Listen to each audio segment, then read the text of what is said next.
Cricket ইতিহাসে সবচেয়ে বিধ্বংসী ওপেনারদের একজন ছিলেন ম্যাথিউ হেডেন। হেডেনের ভয়ঙ্কর সেই রূপেরই সাক্ষী হয়েছিল সেদিন জিম্বাবুয়ে। টেস্ট ক্রিকেটের রেকর্ড বইয়ের পাতা উলটপালট করেছিলেন এই অজি ওপেনার। সেদিন আগে ব্যাট করতে নামা অস্ট্রেলিয়ার হয়ে ওপেন করেন জাস্টিন ল্যাঙ্গার ও ম্যাথিউ হেডেন।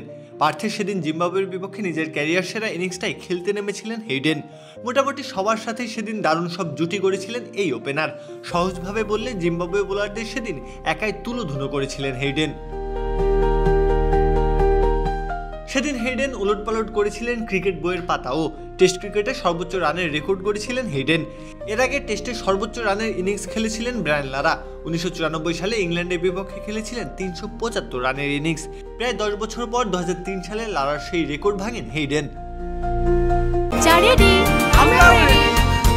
চা মানে লাইফটা ভরপুর, চা মানে ইস্পাহানি মির্জাপুর।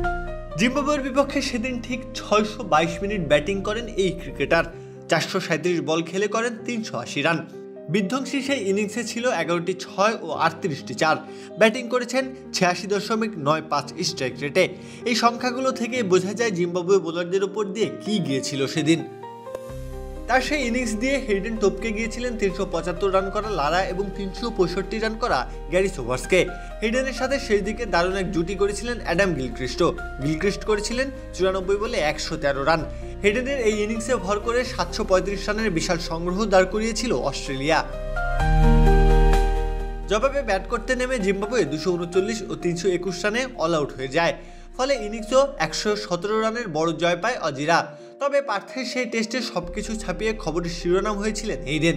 অজিদের টেস্ট জয় কিংবা গিলক্রিস্টের ঝড়ো সেঞ্চুরি সবই ঢাকা পড়েছিল হেডেনের ব্যাটে। তবে মজার বিষয় হচ্ছে তার কয়েক মাস পরেই আবার হেডেনের এই রেকর্ড ভেঙে ফেলেন ব্রায়ান লারা। 2004 সালের এপ্রিল মাসে বিখ্যাত সেই 400 রানের ইনিংস খেলেন লারা।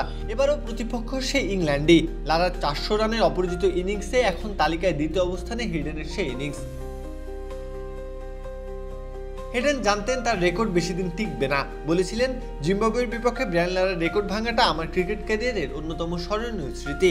তবে ব্যাটসম্যান হিসেবে অন্তত এটা বুঝে ফেলেছিলাম যে রেকর্ডটা যে কোনো সময় ভেঙে যাবে। তাই বলে লারাই আবার সেই রেকর্ডটা নিজের করে ফেলবেন সেটাই বা কে জানতো। প্রত্যহ কাব্য, খেলা 71।